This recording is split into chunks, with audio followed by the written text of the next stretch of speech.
Your OPS Team of the Week looks a little bit differently this week. Head coach of the Carroll girls basketball team, Mark Redding, joining me virtually. Coach, 4 games, 4 wins, all in 1 week. That had to be quite the challenge for your girls. What was the key to pulling together a great week of basketball?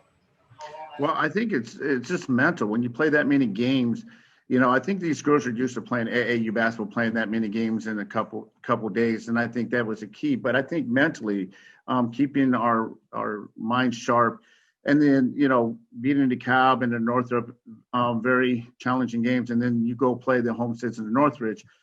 We had to come in mentally with 1 day of preparing for both of those teams, and I think that was the edge we got. Is that I think mentally we were just. I think that was a challenge for us. And with a young team, I didn't know how we would respond. And they did a great job, and I can't be more prouder than what they did. For sure. One of those games I want to touch on was one that you mentioned. Friday night, a double overtime win over SAC rival Homestead to end the Spartans' 46-game winning streak in the SAC regular season. What was the mood of that team afterwards?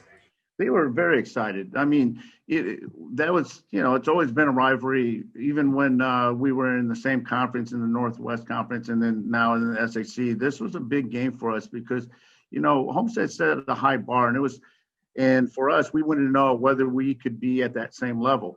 As the game was going on, we should have won the game in regulation. We didn't. And as a young team, I didn't know how we were going to come out in the first overtime and respond. And then they came out and hit a 3 right away. That kind of put, like a damper on us. But I was proud of the girls, how they fought through adversity. They never quit. They fought to the very end. We were fortunate that we got a good look, get a 3 to fall for us with, 2 seconds left, and then be able to come in with that energy and then be able to win the game. Now, speaking of that double overtime win, it seems like one of the greatest strengths of this team is its depth, from the starting 5 to the 6th woman all the way down to the very end. It seems like any of these ladies can produce valuable minutes.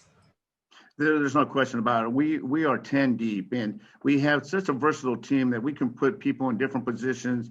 We have 8 girls who can just rebound and go and lead us into fast breaks. We got 2 post players who are very strong and very physical down low. So we can go different ways, and that's what's so good about this team. We're so versatile, and we can match up with a lot of teams because of the height that we have and the athletic ability that we have.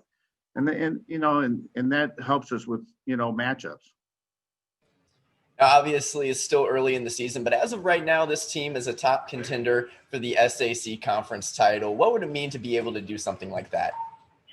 Well, we still got a lot of games left, very good team still in front of us and everything.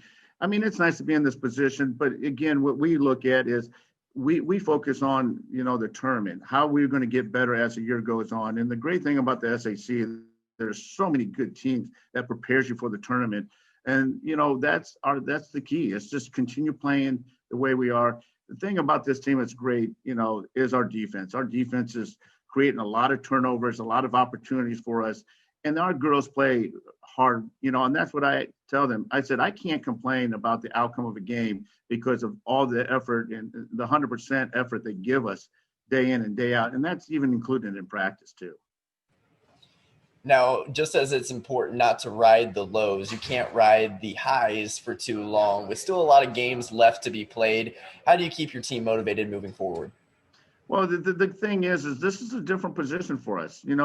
Before we were the ones chasing, now people are chasing us. And again, it goes back to how we prepare ourselves mentally and knowing that every game we play, regardless of the records, they're going to come out and give us our best, and we got to match that level. And I think that's going to help us in the long run, but it is going to be a challenge because this is a new position for us and we're still pretty young. But I think our team is really, with the leadership of Emily Parrott and Blaine Sheets, Olivia Lowry, and Evie Murphy, I think they've done a nice job of really helping these young girls understand what we need to do. Coach, anything else you would like to add?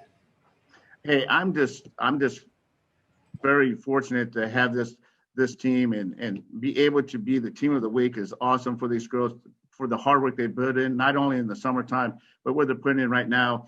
And I can't thank you guys enough for giving us this honor And only thing I can say is thanks.